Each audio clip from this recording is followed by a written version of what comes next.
তুই কি বিপদ में बोला আব্বা গো, তোকে কে গালি দিয়েছে রে মা তোকে কে গালি দিয়েছে আমাকে কেউ বল গালি আমার দেয়নি। সাথে বল আমি যে বড় বিপদে পড়ে গেছি। বল কি বিপদ তোর মা আব্বা, ওই সাইদ বাদশার আদেশ আমার দাদা যদি আগামীকাল স্কুলে যায় জরির জামা পরে উড়িয়াবাজ ঘোড়ায় চড়ে যেতে হবে।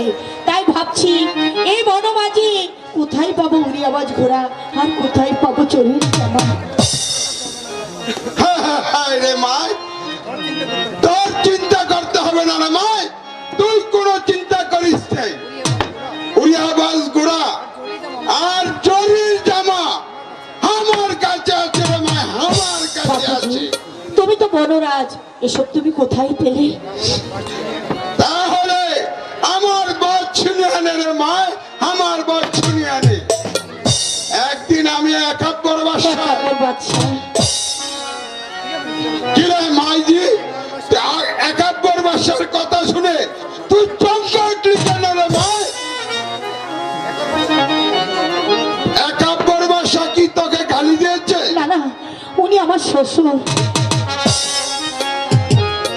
আরে মা তুই রাজা আদমি আছিস তাহলে আমার প্রণাম নে মা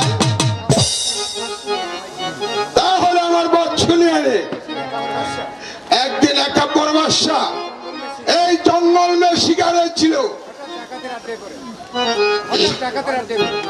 হঠাৎ ডাকাতের হাতে পড়ে ডাকাতের হাত থেকে আমি রক্ষা করে তাই তো উড়িয়াবাজ ঘোড়া আর জরির জামা দিয়েছে রে নয় উড়িয়াবাজ ঘোড়া আর জরির জামা দিয়েছে ঠিক আছে, আমি তোকে অগিলি দান করবো রে ভাই আমি তোকে অগিলি দান করবো আমার সাথে